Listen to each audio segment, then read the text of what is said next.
time behind the wheel. So we have also some members from the Toyota team. You'll have a good chance to meet them, talk to them, ask them questions about the engineering and all the great stories behind the vehicles. So, as you know, we've divided you into two groups. Today you'll experience the new Prius, and then tomorrow you'll focus on the RAV4 Hybrid. So please keep in mind that tomorrow your presentation starts an hour later, so you'll get a nice chance to sleep in for 1 more hour. Please note that there is an embargo on this event. For the Prius, it's Wednesday, November 18th at 12:01 a.m. Pacific, and this is for both driving impressions as well as any of the product information that's on the press kits in front of you. Also, at breakfast we had some photo requests, video request forms. If you guys didn't get a chance to fill one of those out, please do so. It's right in front of you.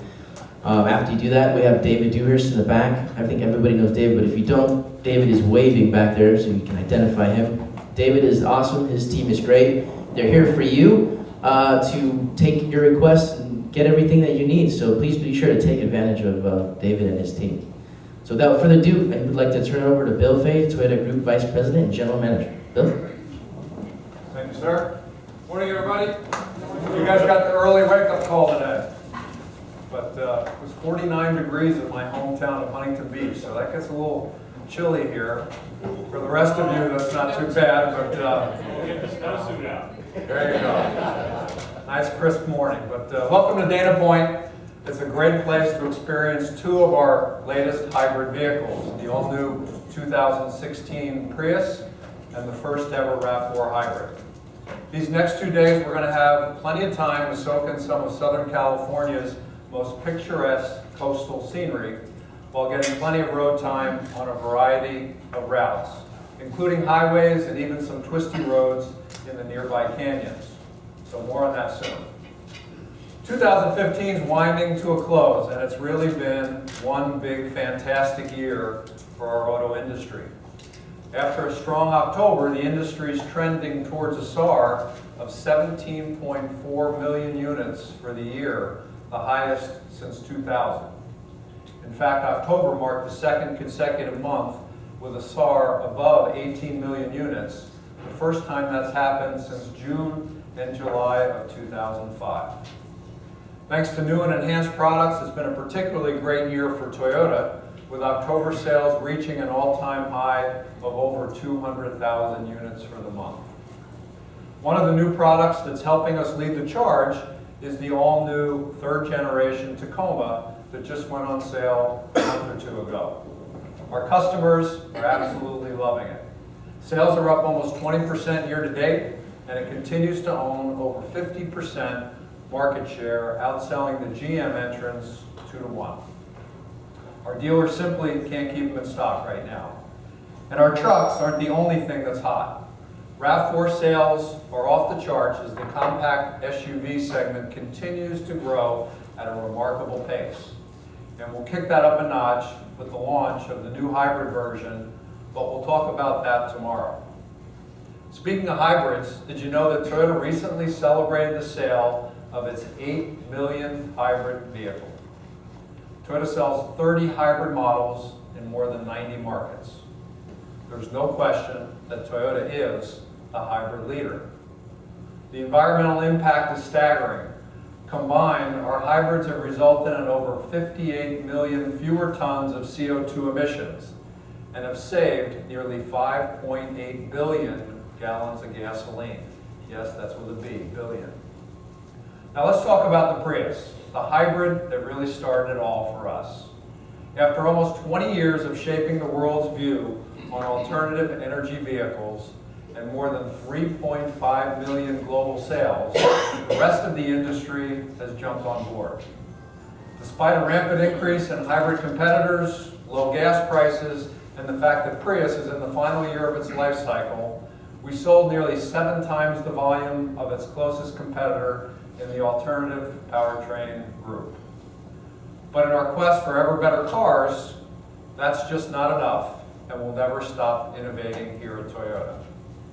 Early on, Prius buyers consisted mainly of environmentalists, trendsetters, and techies looking to maximize their MPG and reduce their carbon footprint. We delivered on these promises and earn their devout loyalty. But today's hybrid buyers have changed. It's not just about MPG anymore. Today's customers, well, they want it all. They want the traditional benefits of a hybrid, but aren't willing to compromise on styling, performance, or technology. And why should they? This fourth generation Prius is setting out to change the world again, redefining what a hybrid can be, and the results are anything but expected. Our Toyota engineers upgraded the all-new Prius in every way possible to deliver the complete package. A striking new look, smarter technology, and of course, impressive MPG, and a vehicle that's more fun to drive than ever. And by doing so, it will attract new buyers to our hybrid family. So how'd they do it? They started with its core. The all-new Prius is the first vehicle built on the Toyota New Global Architecture Platform, or TNGA. TNGA aims to greatly improve core vehicle performance and enhance product appeal through an integrated development program for powertrain components and vehicle platforms. So what does this mean for Prius customers? Well, they get a hybrid that's fun to drive thanks to a lower center of gravity and a new double wishbone rear suspension. A more rigid structural framework that enhances occupant protection, and an efficient design that has even more cargo space to fit into the busiest of lifestyles. In addition to the benefits of TNGA, this new Prius is packed with the latest in advanced technology, safety, and interior refinements, all wrapped in a strikingly beautiful exterior package. And if that weren't enough, the new Prius will offer the best MPG, not only in its class, but of any vehicle without a plug. Based on our internal estimates, we expect core models to achieve 54 miles per gallon in the city. Our new Eco Grade will take it even further, and it's estimated to achieve an incredible 58 MPG in the city. Now I could go on and on about this all-new Prius, but I think you'd rather hear it from a technical expert instead. So at this point, I'd like to introduce you to Mr. David Lee from our product sales and engineering team, and he will go into more detail on how this all-new Prius has disrupted the status quo once again. David? Thank you, Bill. Well, good morning again, everybody. How are we doing? Good. Just making sure. Got a big car here today, or not a big car physically, but an important vehicle. And I think we'll wake you all up there when we get you out on the drive course today. Sadly, I've been around long enough now to have helped launch all varieties of Prius we've produced since the fall of the 2000 there. And in fact, have fond memories of driving the first prototypes of the first generation Prius and trying to sort out why the car kept stalling when I would stop at a light. And then, of course, driving around in electric mode with the temptation to hang my head out the window and make engine sound effects because it was so seamless and quiet. So anyway, it has come a long way, you know, from a little sedan that really was about fuel economy and some fuel economy, to a point where we merged into the second generation where it became a lift-back vehicle, and we brought it mainstream. We sold more of the vehicles, we got it out there. We had a broader buyer perspective, and then yet in third generation still further refined the hatchback design, right? And it's still, as each vehicle each generation got larger and more powerful, it also continued to get more efficient. But our consumers out there really have known Prius to be a vehicle that provides fuel economy and utility. It's a point A to point B machine, it's super efficient, you can put stuff in it, and that's what it's been known for. What I'm here to tell you this morning is I'm going to explain to you now that this vehicle is going to get a big personality change here and will appeal to some folks that maybe didn't think about this car before as their vehicle, but yet at the same time still delivers those great capabilities that it always has.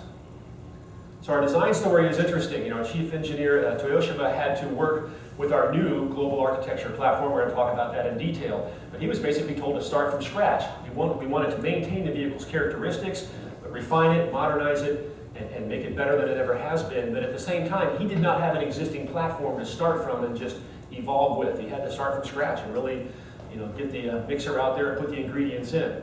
So here's our third gen car. This is one that you're seeing to take off from us here today. This is the farewell to this vehicle. And take a look here as I morph this slide, and you'll see how the shape is still iconic, but has yet changed a bit. couple things I'll tell you here is overall vehicle height is down at the hood, the roof, and at the hatch. But I don't know if you can tell, but the roof peak has moved forward on the car. This was done to further enhance aerodynamics. It also enhances headroom for the front seat occupants too. The vehicle is lower and it's wider. It's got a much more aggressive stance on the ground. Now CG will be current generation, anything with NG is new generation. So here's a couple of before and after slides we'll show you. You can kind of get a look at the front end there. Look at the nose on the new car there on the right. Look how low our badging is there. That's down around the height of our FRS sports car. This vehicle is much more raked in the front and has a much more aggressive design overall. On the side there you can see the rising belt line at the back of the new car, much sportier. Got some new refined headlight designs here. We've got some great headlamp and tail lamp bezels to show you. Out back here is the iconic tail lights on the new vehicle there. This will really help people identify the Prius from the rear, and I'm here to tell you that the new vehicle will actually put their drivers in a position where they could be being viewed from behind their car. Let's go inside and crawl around a bit here. We have a lot of packaging going on in the vehicle too, and a lot of nice interior features. Once again, the current car on the top, new on the bottom. One of my favorite parts about this slide is take a look at the areas where the doors and the dash join on both vehicles. On the current car, it's a very, very perpendicular design. The door panels actually bulge into the vehicle a bit, and part of that's due to packaging reasons. We want, bottle holders and the like. But look at the new car here. Look how rounded that is inside. Those doors actually are a bit concave. It gives you more space in there, gives you a feeling of openness in the car. And then, of course, a modernized dash assembly, a round steering wheel. We've gone away from the D shape now and gone to a nice round, more sports car type steering wheel. So we are changing our philosophy a little bit here on some of our iconic designs. Here's another good shot of your instrument panels here. Current gen up top, new car on the bottom. Notice below there we've got full color TFT monitors. We'll talk a little bit more about that later. One of my favorite things about it too is that if you look over to the right here, your gear position indicator, your clock, some of these warning indicators and whatnot are color keyed, so you can spot them a little quicker. We're up top, you've got a sea of green, and you've got to work a little harder to find the information that you're looking for. So the new gauges here are really bringing us up to current on the way you view the information in the car. Let's get down to the fun stuff. This is my favorite part here, driving dynamics. This was my biggest shock. In fact, when I went over to Japan last year and early part of this year to test this vehicle and evaluate it, this has to be, in my 20 years, probably, it might be the biggest change for me in a product from one generation to the next where my jaw really fell open and surprised me a bit. So let's get into that and I'll try to explain why. Here's a nice ghosted image. I like this picture, but as you can see here, we've got a couple things standing out there. If you'll just a sneak peek there at where the 12-volt battery is now and where our hybrid battery has moved to. We'll get into details on that, but we have a lot of changes going on under the hood and under the skin. Let's back up a bit though and talk about the platform. Bill mentioned this. This platform gives us several advantages from a production standpoint. Currently, if you look at different model Toyota vehicles, they're built on different chassis, and those chassis are developed by different teams of engineers without much cooperation. It's not as joined together. By going to a platform setup like this, we'll have several vehicles that'll probably end up on the platform that the Prius is on, such as Corolla and other vehicles in this class. We can modify and change this platform's wheelbase and the like and track to make it applicable to different models, but it allows us to focus our engineering efforts more cohesively on one platform design, and it gives us, I think, a better chance to achieve a product that drives the way we really want it to drive, and you're going to see that today. This platform is 60% stiffer than the previous car's chassis. 60%. As a comparison, Camry that we launched with, that we introduced to you guys last year, we did some modifications of that and attained a 10% increase. This is 60%. It's huge. Some of the things we did under the skin is to add a lot of additional structural braces here to stiffen things up. We also increased our use of high strength and ultra high strength sheet steel. In fact, we're using even some of the 1400 plus megapascal type that you have to hot stamp in order to keep the chassis light but allow us to add material to it to reinforce it. Up in the front, out back here also too, these halos around the hatch area. We're looking to cut down on twisting in the chassis at both the fore and aft ends of the vehicle. On the sides, we didn't stop there either. We made our door halos more robust. We welded them with laser screw welding to get them to adhere better and also be structurally more strong. This not only keeps the vehicle rigid, but also helps with the impact energy management too. Now, we got a stiffer platform. Let's talk about NVH. It also allows us to make some changes there. A nice stiff chassis will allow us to add NVH treatments in it, such as a single piece silencer pad here on the underside. You can see current gen here, we've got gaps where we can get noise intrusion from between these pad segments up into the cabin. Check the cars out today. When you're out driving today, you're going to be over at El Toro doing some comparative drives, and you're going to actually have a chance to drive the current gen Prius and the new 2016 Prius. Not only look for handling differences and driving dynamics difference, but look for NVH differences too. All this stuff adds up. Additional treatments here of insulation along the roof line, the lower door sills, A-pillar, and out back at the cargo area round out some of our enhanced insulation treatments there to keep her quiet. Now that outside body, we talked about moving the roof peak forward, lowering the body height. We're doing things here to enhance our coefficient of drag. We were already slippery at 0.25. We have now achieved 0.24, which is right up there at the tops of any vehicle I've seen mass produced in recent years. So we've got a great coefficient of drag here, which helps us on our highway fuel economy tremendously. One more thing too is we also did our development on our air resistance in a new wind tunnel that we put in over in Japan that has a treadmill type device in it that allows us to also check not only the air resistance of a tire when it's not moving, but we can also drive the vehicle in the wind tunnel and get air resistance readings and airflow readings around the wheels as they turn under the car. And that really gives us a huge advantage for reducing wind noise on the vehicle too. Underside, it's hard to see this today. I don't think we have any on a lift for you, but we have a nearly complete underbody panel setup on this car to further help reduce air resistance. That is every bit as important as the top side of the car. I, for one, tend to forget that spot because I don't see it, but it is very important. And then finally, we have one more new feature on the vehicle, and that is our front grille shutters. We do a couple of things here. One is it is good for aerodynamics. If they're closed, we get better airflow around the front of the car and makes things a little bit more slippery. In addition to that, we can also use these shutters in the morning, close them up, and help your gasoline engine warm up a little quicker.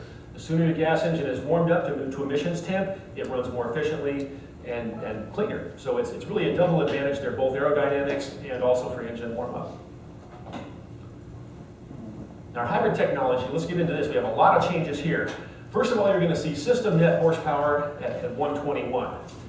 And what you're going to see if you've looked at previous stats that used to be 134, we are adopting a new testing methodology in the Japanese market that we're going to take into our vehicles here. So based on the new vehicle's driveline, our tuning, and this new test, you're going to see a system net power delivery of 121, which may on paper seem a little bit different, but I will encourage you to drive these vehicles today and see that in fact it's not different. And in fact, we have changed our tuning on our hybrid system to take advantage of a lot of electric motor leverage to give you a much better punch at the bottom end. Drive both cars today and you'll see the new car really hits you hard. 0 to 30 in the new car is very, very powerful. Feels more like a battery electric vehicle than it does a hybrid vehicle. 0 to 60 on the two cars is about the same. So I think what you're going to find today is the new car is peppier and has a much more low-end zing to it that makes it much more fun to drive in urban driving conditions. Miles per gallon, Bill mentioned these briefly. You can see there on the slide.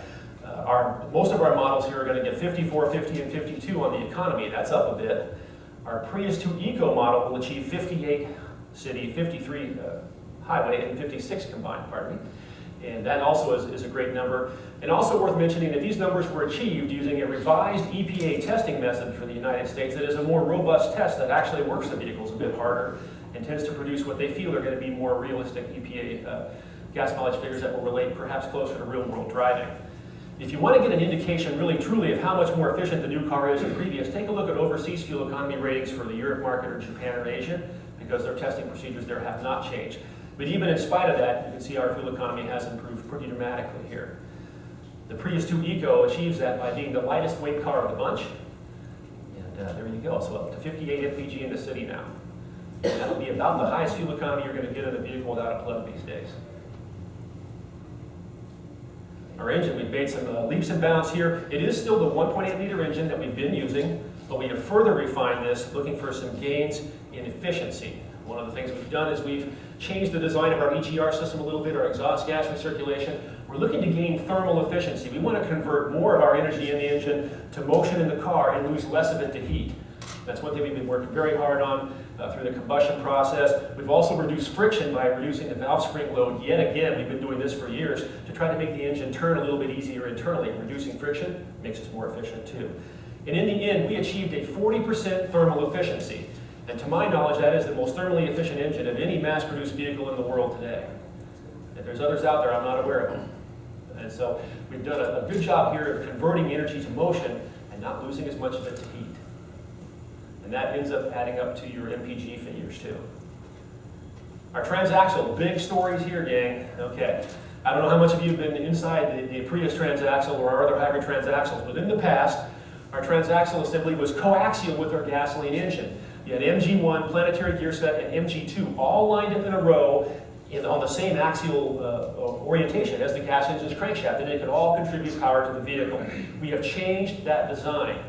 But before I go into the details, I want to remind you here that the transmission in this car functions just as it would in our other hybrid vehicles. You're not going to see a difference in how the vehicle works. You're still going to have EV operation capability. You'll still be able to use a gas engine more at high speeds. The system will still blend your power as it always has. But let's talk about the differences here. One of the things you may see is the transmission case is simply smaller and thinner, and we're going to gain some advantages there. But the first circle you see on this slide, that is your planetary gear set. It is now up next to the crankshaft in here of the gasoline engine. To the right of that, also still coaxial, is MG1, our controlling electric motor that helps orchestrate whether or not the gas engine is involved in powering the car or not, or doing other things. Those two remain in a coaxial layout with the gas engine. But now, here's the change. MG2 is now living on the outside of the transmission up there. I'm going to step over here. So MG2 is way out here. It's got its own output shaft with a small gear. Here is your output shaft for the transmission there, and it's got a big gear on it, so we're going to get gear, a little bit of a nice gear ratio there. We're going to multiply torque of the MG2 electric motor. It is still linked to the front wheels of your car, so if the car's moving, it's turning, but we're going to get a lot of mechanical advantage here. We have a smaller, lighter transmission, and in the end, we also reduce friction by quite a lot with this design. In fact, we reduce our friction losses by 20%. That's a pretty good engineering feat there. The transmission boys are pretty happy.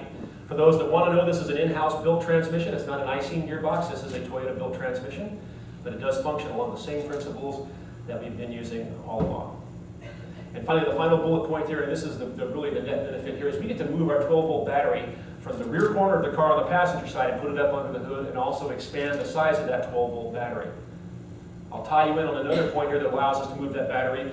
Our power control unit, or what we popularly call internally our inverter, has also gone through a lot of changes, and if you pop the hood open today, you'll see it is substantially smaller and also more efficient. We do this by mounting it directly now over the engine into its high voltage couplings. We don't have a bunch of orange cables running around there, so we reduce electrical losses due to resistance, and we don't lose as much electrical energy to heat this way too. It's more efficient in its layout, and it's more efficient in its internal design, and it is 30% smaller than it was. So between the smaller transmission and the smaller inverter box here now, we're going to have room to move that 12-volt battery up front. These efficiencies in both those units allow us to help improve our fuel economy overall. So these things all tie in together. Let's head to the stern of the car now. We've moved any of your high voltage battery packs now are no longer going to be behind your rear seat where they've been. We're now moving them under the rear seat, a la Prius C, and we gain efficiencies there in packaging. We also lower the vehicle's center of gravity by about an inch, and that helps us with our driving dynamics on the car too. So there's a little bit more information there. Our cargo areas do gain a little bit of volume, and we'll talk about that in a moment too. And as you can see here, we have two different batteries we're going to use now. This is also a first for us with the Prius. We will still offer a nickel metal hydride battery, and that will be offered in the Prius 2 model only. Just the Prius 2. That will be our value-oriented vehicle, our cost leader car. We're going to use our proven nickel metal hydride technology in that, but we also still have continued to develop these batteries too. And this new battery is a little smaller and lighter and has better output characteristics for us. Once again, Prius 2 only. Now, here's the new stuff. Lithium-ion. We're going to go to this in every other grade.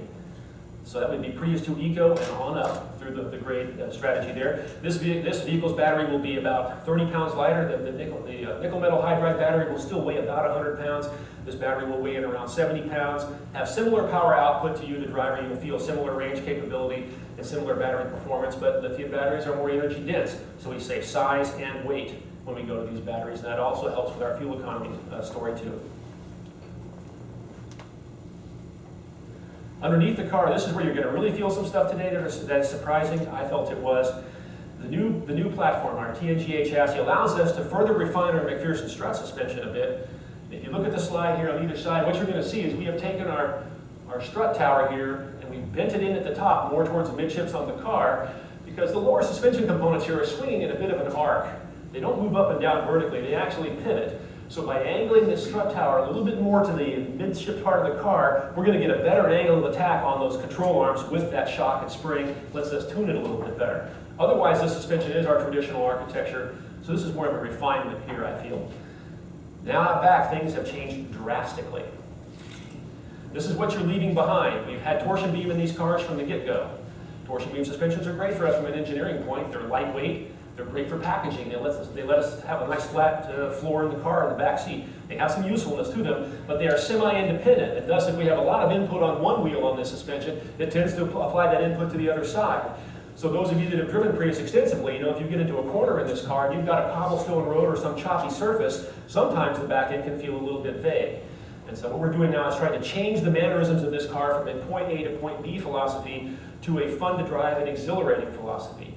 We've amped up the delivery of power on our hybrid system, and now we're going to give you underpinnings to take hold of that and enjoy it. And that is the new fully independent double wishbone rear suspension. It is heavier from an engineering perspective. In fact, it is responsible for the car's weight being about the same as the previous car. We did a lot of weight reduction, but this suspension allows us to do things handling-wise that we have never been able to do, and you will see that today. Fully independent, sport tune, enjoy that. You've got a lower slung vehicle, wider track, lower center of gravity, and a really cool suspension out back now to really tie this all together. Here's an up-close shot of it. So you've got upper lower control arms. You've got a nice trailing arm here with a bushing that helps locate that suspension on the car so it's not moving about from the back of it. And then you do have a stabilizer bar that we do use in there to help tie it together to keep you flat in the turns. And in the end, that's what this is all about. It's minimizing body roll in the new car. We're going to handle the road better. We're going to grip the road better. And we're going to keep that chassis much more under control. When you get out there at El Toro, throw these cars around a little bit. See how long it takes the current car to react and recover from your steering inputs, and then try it on the new car. You'll see a difference, and you'll feel it. Let's get into comfort and convenience now. Our seats have also spent a lot of development time. In fact, Chief Engineer Toyoshima, in some years back, broke his tailbone. And so he became the chief seat tester as well as the chief engineer, because he's got a sensitivity to seats. And so he very extensively got in this car and finally got it to where he liked it, and I think it's very comfortable. If you look at the slide, our front seats are more bolstered, anticipating a more robust driving manner of the driver. But our seat cushions, all the design and the material of them has been revised to help reduce pressure points on your backside there when you're sitting in them to make long road trips more comfortable. We've done that on both front and back seat to make them more usable and friendly for the owners. Out back, the cargo area, as you can see, has changed a little bit, and that is it's gone from 21.6 cubic feet to now if you have a model that has a spare tire, it's 24.6 cubic feet. And then if you have a model with a tire repair kit in there, we actually can lower that cargo floor a little bit more and get you 27.3 cubic feet of cargo space. So a vehicle that looks more low slung and sleek actually has more space in it than ever before out back. And if you look carefully at the slide, you'll see we still have our 60-40 split folding rear seats. And every model will have either one of two types of tonneau covers to help you hide your goodies if you choose to. So we haven't sacrificed that utility. We talked earlier about maintaining our interest in our current buyers. We still have the things that they liked, efficiency and utility capability, but now it's going to be more fun. In-cabin technology is our latest. You can see there are dual TFT displays. Once again, you saw those earlier today. You can configure those displays with your steering wheel controls on the right side of the steering wheel and change your information that's being delivered, as well as using your audio head unit too to do the same thing. So you can really blend your information being delivered to you. The car knows a lot about what's going on, and so you can choose as a driver what it is you want to interact with and see. Our wireless charging system is available on some of the grades there, our Qi wireless charger. You'll see that on the cars that are equipped. So if you've got a compatible phone, you can set it down there and wirelessly charge while you're driving. Our air conditioning system has a new feature on it, and that is it has an automatic setting on it that then what it looks at is who's in the car and who's not. So it'll look for front seat weight sensor readings and then blow air on the front seat occupants or focus the air there. But if it notices you've opened your rear doors in the car, it will then also send air back to the back of the vehicle too. Now you still have the choice though to opt to control this manually. You're not locked into this. This is something you can turn on and off. But some folks find it handy because they don't have to think about it, right? It's just one more way to make your life a little bit easier interacting with your car. Another kind of neat tidbit here that I put in there that's kind of cool, and that is our steering wheel material now is one that does not change temperatures as much as it used to. So our goal here is to keep it warmer in the winter and cooler in the summer for you. So it's a little less reactive to ambient temperature in the cabin. I'm not sure we have enough of extremes here today for you to really feel that so much, but it's there. Our head-up display also has gone full color now from a single color display. Gives you basic vehicle information and your speed. If you are navigating, it'll put a turn-by-turn instructions out there on the windshield for you too. And those are on the vehicles with the advanced technology equipment. So a great feature to have there. We've had that. Our steering switches, we mentioned earlier. We've got our phone switches and audio mode switches on the left. And on the right are MID control switches, but I don't know if you can see on the slide, but down low there on the right side are a couple switches here for your advanced driver assistance systems. And that's kind of a nice location there. We've traditionally had those down on the dash. I like the fact that we've pulled them up here close where you can get to them. So here's a good look up close of these MID screens and some of the things you can look at here. Once again, configure these cars, set them up for yourself. Another thing, we still have our power modes. We have a power mode, we have EV mode, and normal mode. If you engage power mode on the car, you're being aggressive. We're going to give you an angry red display. DEFCON red. You know, it's time to be tough. And it will let you know that you're in power mode that way visually, very quickly for your reference. In power mode, you're going to get more throttle delivery on the first third of the throttle pedal throw. You're going to get a quicker response there. But remember, if you go firewall in this car and mash the throttle all the way, it doesn't matter what mode you're in, you're going to get full power in any of these modes. Now, should you have the opposite mood this morning and you're feeling rather calm and wanting to save fuel, you can put it in eco mode, and that will then give you a nice blue display that tells you that you're a calm person and you're a good person, and et cetera, et cetera. Feel good about yourself. Don't burn as much gasoline. It also then goes the opposite way. On the first third of your throttle pedal throw, you're going to get a little less throttle response. It's going to help modulate that a little bit. If you're a driver that has trouble controlling that foot a little bit, this is a nice feature to have. And then finally, if you're feeling middle of the road and you don't want to have either of those modes on, you can be in normal mode. You'll have a nice cool green display indication to let you know that you are in normal operation mode, and you get our standard programming for throttle operation. Intune is our latest and greatest Intune system. It has dual processors now in the audio head unit to help it operate faster, especially when you're using navigation. It's about an 85% increase in operation speed. If you have an iPhone with Siri and you pair up, you can use our Siri Eyes-Free capability to ask your Siri questions without having to use your phone. So that's another one thing you can try out today when you're out in the vehicles. We're going to get into safety here and bring you home. Got a couple short video clips. First, we have an intelligent parking assist feature, which is kind of a neat thing. It's great for parking lot use. This system will help you park either parallel or perpendicular.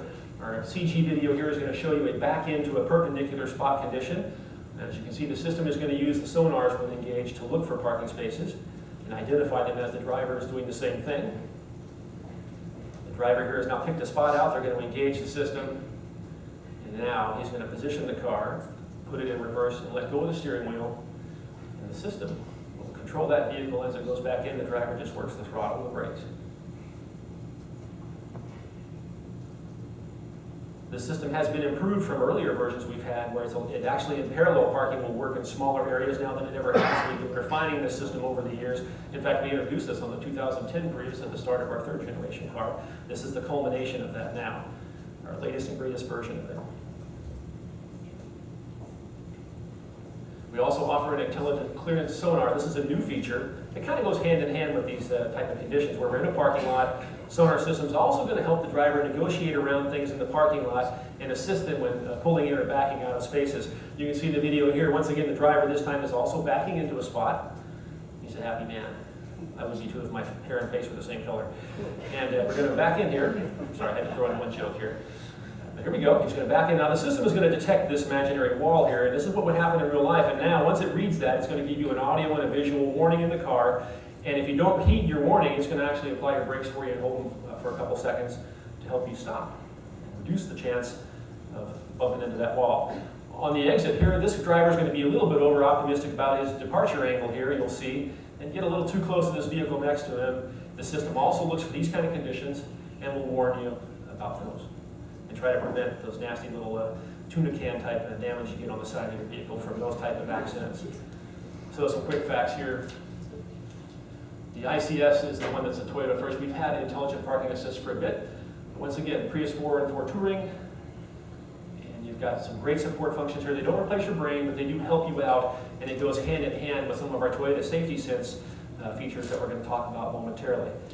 One of those here I'll give you a brief video on, and then we're going to give you some more details on, is dynamic radar cruise control. We've had this for a few years, but now this is the latest version. It uses both a camera and a radar, millimeter wave radar, to sense vehicles in front of you.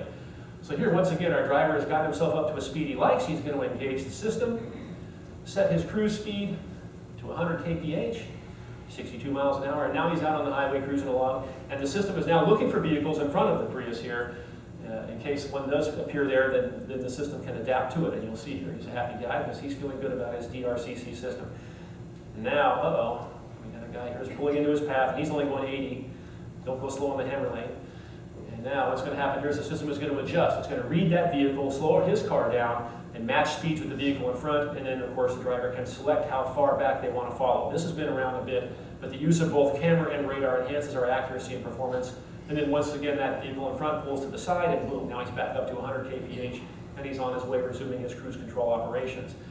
This cruise control on Prius also does allow the vehicle to come down to a full stop briefly and then re-accelerate, where in the past it has turned itself off at speeds below about 25 or 28 miles an hour. So here you can see availability on this new system here, and this is part of our TSSP package, and that is actually going to bring me to a point here where I think I'm going to introduce another special guest. As you can see, also not available on 2 and 2 Eco. This is our first full-speed dynamic radar cruise control. So with that, I'm going to introduce Mr. Brian Williams, who is our TSS Toyota Safety Sense expert, and let him take you home on safety. Brian, thank you. Thanks, Dave. All right, I appreciate everybody being here to take a look at these vehicles today. So both the Prius and the RAV that you'll see over the next 2 days are two instrumental vehicles for us, but they also both feature the new Toyota Safety Sense P system. So the things we're going to talk about cover both vehicles. There's the one difference that Dave mentioned with the full range DRCC. That's only going to be on Prius, but I'll talk about that in a minute. So Toyota Safety Sense. We launched this and announced this back at the New York International Auto Show in around April this year, and it came out on our Land Cruiser first. It's going to be out on Avalon this year, RAV, Prius, and Prius C. So those will be the 5 vehicles in our lineup that are going to get it this year. And Toyota's philosophy is that crash protection really starts with crash prevention. So this is a new advanced safety technology or active safety package that's meant to address 3 types of accidents: frontal collisions, departing from the lane unintentionally, and nighttime visibility, or limitations to nighttime visibility. So we have a few systems tied into these. So let's start with it. Pre-collision system, and this is for vehicles. So for a preceding vehicle ahead of your vehicle, this system is meant to alert the driver primarily.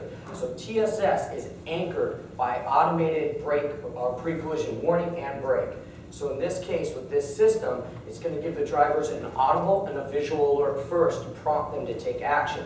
If they apply the brakes but not strong enough, brake assist would also come up and give them full braking if they didn't react quick enough. If they did not brake and the risk of a collision is even higher, then automated pre-collision braking will apply at certain conditions. So again, this is for a vehicle preceding your vehicle. Lane departure alert, the next one. We talked about trying to prevent people from leaving the lane unintentionally. So if they have their turn signal on, the system doesn't work because the driver's taking efforts to leave the lane, obviously.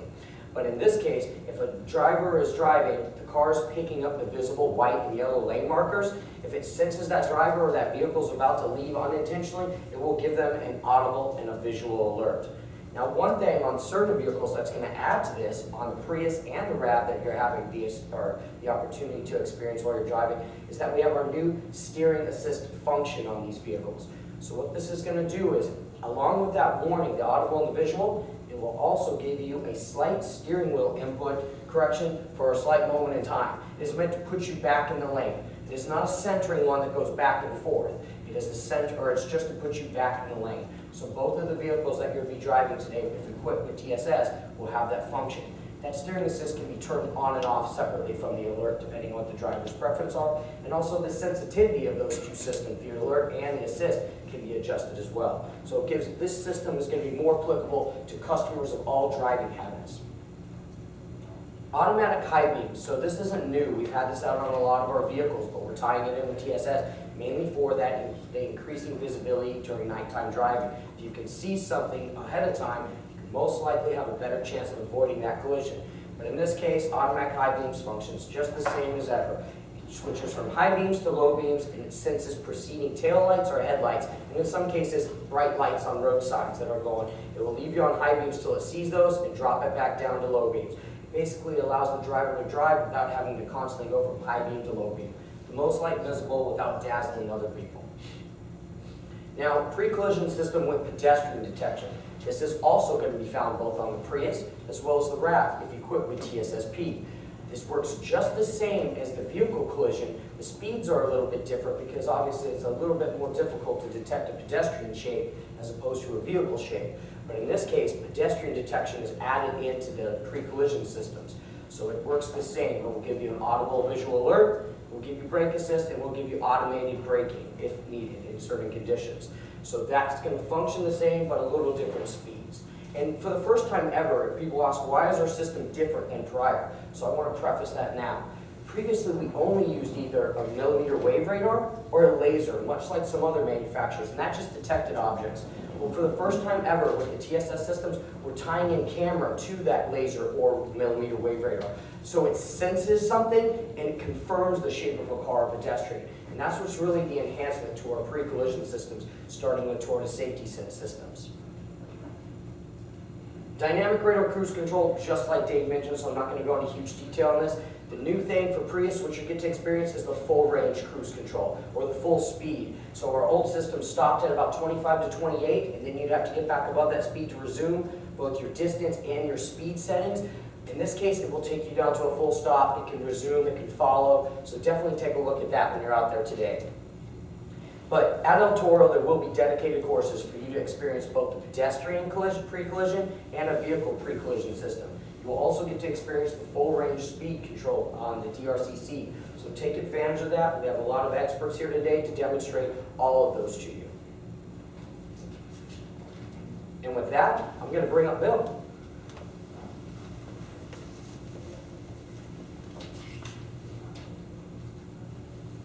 Well, thank you guys. Some great information there. We couldn't be more excited about this all-new Prius. We've taken an icon that's traditionally been known for its impressive fuel economy, and we've given customers more ways to love it. When it hits dealerships early next year, it will be offered in 6 easy-to-choose grades, and will continue to offer great value. Pricing starts at $24,200 for a Prius 2, and that's exactly the same price as the current generation Prius 2 model. With enhanced fuel economy and premium features like standard LED headlamps and dual 4.2-inch color multi-informational displays. For those that want to maximize their MPG, the Eco grade, based on the Prius 2, will be priced at $24,700. For those that want more style and technology, the Prius 4 Touring with 17-inch wheels, unique suspension tuning, blind spot monitor with rear cross traffic alert, standard TSS, and more is priced at $30,000. And for even more choice, an advanced technology package and a premium convenience package will be available on all Prius 3 and 4 grades. Detailed pricing is available in all of your press kits. So to recap, we've taken the world's favorite hybrid and have made it better in ways that were once thought to be beyond possible. We've given a striking exterior styling and a more premium interior, kicked up its driving dynamics, infused it with impressive technology, and stayed true to its roots by giving it the best fuel efficiency of any vehicle without a plug. We've changed Prius from a vehicle that customers feel they should drive to one they want to drive. This Prius will invite new drivers into the category by giving them hybrid culture shock, delivering an impressive look and feel built on the foundation of safety and eco-consciousness that define the vehicle's heritage. Now, it started in 1992 with a vision for the future, mobility in harmony with society.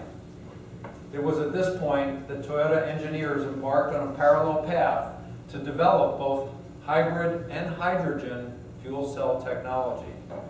The Prius now stands side by side with its sibling, the recently launched hydrogen-powered Mirai, poised to change the game yet again.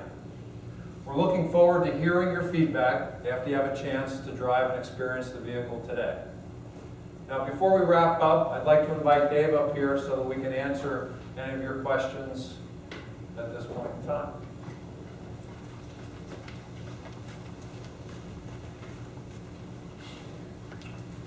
If you guys have a question, just raise your hand. I can bring a microphone over to you. What actually is the center of gravity? What actually is the center of gravity with a new car? What actually is The center of gravity. Joe, do we have that figure? Oh, the actual height? Yeah. Ooh, I don't have that. Let us dig that up, Henny, and we'll get that to you by It's the. about by the 1 inch right lower, time. but yeah, the actual number, I'm Yeah, sorry. it is pretty significant. Is the TSS system with the full speed control, is that the TSSP and then the ones without is TSSC, or is that as another delineation even within the P level? Right. So you're correct, it's another delineation within the P level. So you only have dynamic radar cruise control if you have the Tortoise Safety Sense P package, because you need that millimeter wave radar. The other system uses a laser inside next to the camera. But you need that to do DRCC, and only the Prius on the Toyota lineup will do the full range or the full speed, and that's due to the transmission assembly. It can put itself in and out of park and into gear and out of gear. You need to do that. You don't know how long that car would have to be held at that stop. You don't want the brake actuator to do that. Brake actuators aren't meant to hold the vehicle there for extended periods of time. So let's say you were sitting there 10 minutes for a train or whatever the reason, it will put itself into park electronically, and it's the best way to hold that vehicle. Does that make sense?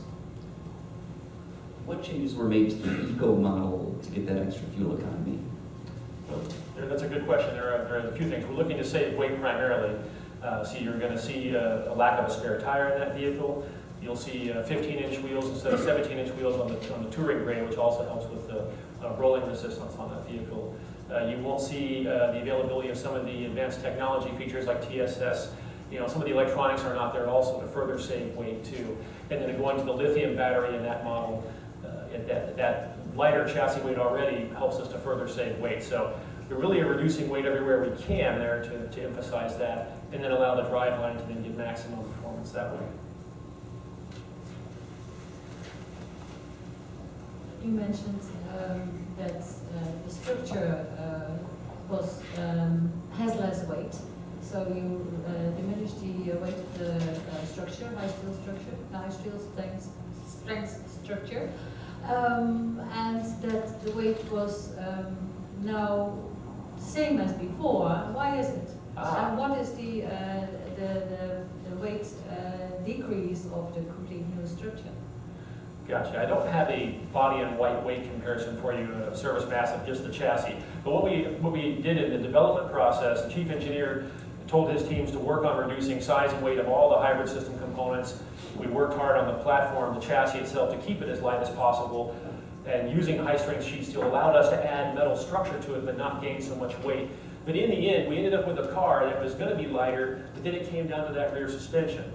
And we had to decide, do we want to go maximum fuel economy and put another torsion beam in there, or do we perhaps want to get great fuel economy as we're getting, but then add the fun-to-drive quotient and let this car appeal to more people?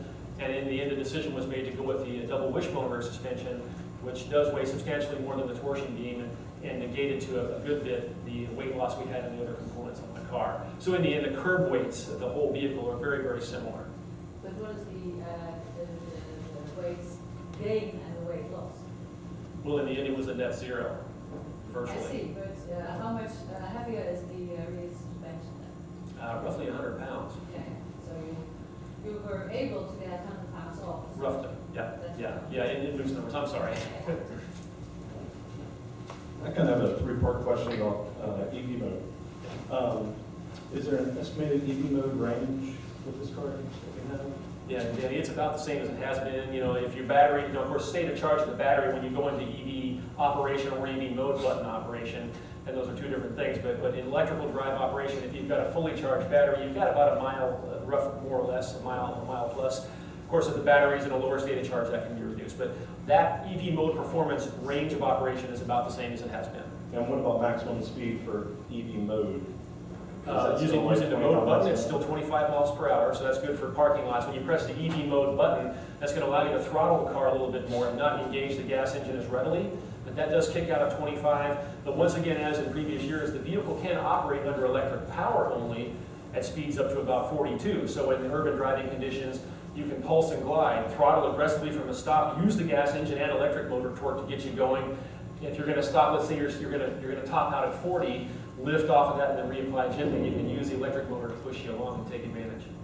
And finally, is EV mode available like as you start the car, or does it still have to go through an engine warm-up cycle, and then you can be able to apply the button? Yeah, great question, and the answer is yes. You still have to have that engine up to operating temp. But the engine operating temp warm-up cycle, Danny, is shorter than it has been. So you will see EV mode available to you maybe perhaps a little sooner than in the past.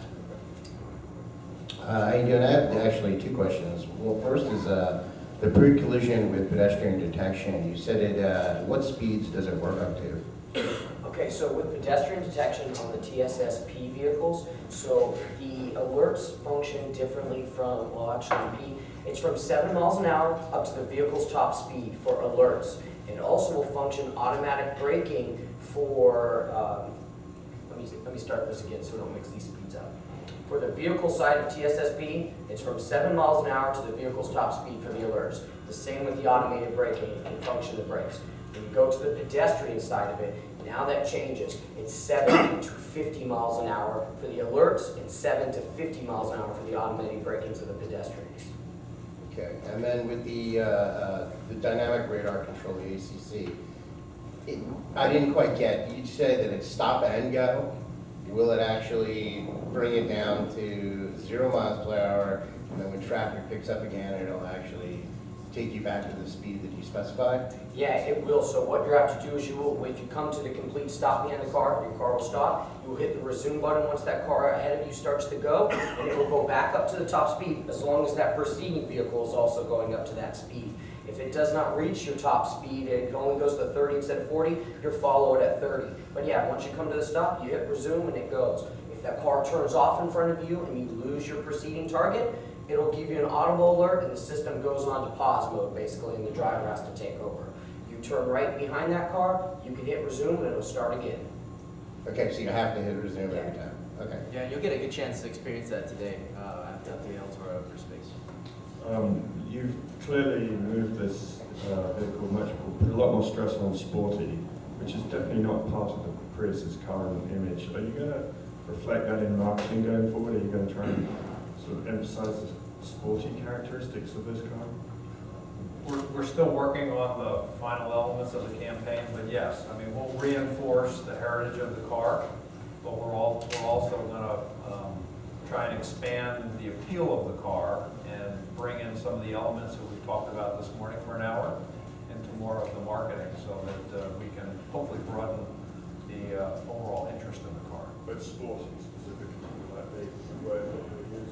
You'll definitely get a feel for that. It's not going to be the lead part of it, but it's certainly going to be incorporated into it. All right, guys, just give you a heads up. We have about time for 2 more questions. So one here, and then we'll all be here all day. So after you guys drive the cars and have some more questions, feel free to approach us at any time. Actually, I have 2 questions. I'm curious if the collision warning system detects animals. And secondly, with your older Priuses, are you having to replace the batteries for the owners of those cars now? You go for battery first. Okay, on the battery replacement, one of the things that became apparent to us early on was that the batteries in these cars, even in first generation, if they were not defective, if they were a good battery, were lasting quite a bit longer than we actually engineered them to. So it did take some time for us to actually start to see aged batteries coming in ready for replacement due to use. And we've seen regular occasions where these batteries are going 200, 250,000 miles. One of the things we do real quick on that is that we run our batteries, we never fully charge them and we never fully discharge the actual battery. You may see an indication in your car that says charged or discharged, but in fact it operates in a window of operation, and our lithium battery will do the same. And by keeping it never fully charged and never fully discharged, it allows our batteries to do 2 things. One, last longer, and the other thing is that we reduce battery performance degradation over time too. I drive a battery electric vehicle, and over the life of my car, I expect my battery performance to go down significantly. These batteries will eventually wear out and stop taking a charge, but they only lose, we've been seeing about 10% loss in overall charge capacity in the life of these batteries. So that operating it in that sweet spot, so to speak, is really what allows us to gain some longevity and performance advantages. And Brian, on that? And on the pedestrian detection side of it, no, it will not detect animals. It is only meant for pedestrians and vehicles. You know, my litmus test on the battery is as you travel around and see how many Priuses are in taxi fleets, that they don't put this vehicle in taxi fleet if it wasn't durable from a battery standpoint. So there's some markets where there's a lot of Prius in taxi fleets. I have a question on battery life. Sure. You've got 2 different battery types that you're offering. What are you claiming is the distance on a charge before it switches over to the gasoline only mode? Because obviously weather impacts, you know, where you live. Sure. Okay, well, what you're going to see whether you have a nickel metal battery or a lithium battery in this car is an electric range of about a mile, roughly more or less a mile, depending on your driving conditions, battery state of charge. Now, driving conditions can be your vehicle speed. It can be your ambient temperature outside. Batteries don't perform well when they're too cold or too hot. We do have an air intake system on all the cars for them to pull in heated air in the winter and cool air in the summer to try to help with that. But what you're going to see, once again, is your battery is going to operate in this window of state of charge. So if you happen to be going into electric operation, when you happen to be down lower in that window, you may do that for a moment or two, and then the system is going to note that your battery state of charge is low, and you'll see your gasoline engine kick on and start to turn MG1 as a generator to recharge your battery. Then you may see that come back. On the other side of the coin, when you go into electric operation, you might catch it when the battery is charged, and then you're going to go a mile or so depending on your speed. That's on either battery? On either battery, yes. Okay, great. Thanks, guys. Like I said earlier, they will be here all day to answer the rest of your questions. So a couple more things. We've been talking a lot about El Toro and the opportunity to test TSS and the new driving dynamics. The first route that you're going to be taking today is the only mandatory one. We ask that you go to El Toro first, and that's where you will get to experience all these features. After that, you can come back here. It might be lunchtime. You might want to grab some food. But after you get back, we're going to have other units for you guys to try, and you can do a handful of shorter routes, 20-minute routes, 30-minute routes. We have some longer routes that are about an hour, so you get a nice opportunity to experience all the different grades. So lunch will be available 11:30 to 2, right outside where you had breakfast today. So pretty simple. We'll see you guys out there, and have a great day. Thanks.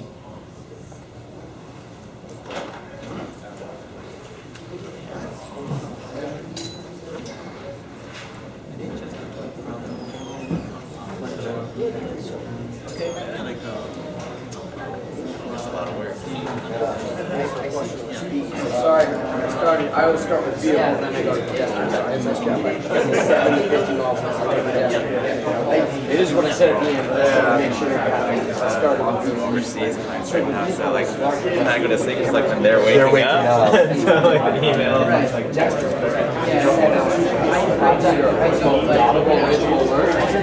and also automated brain.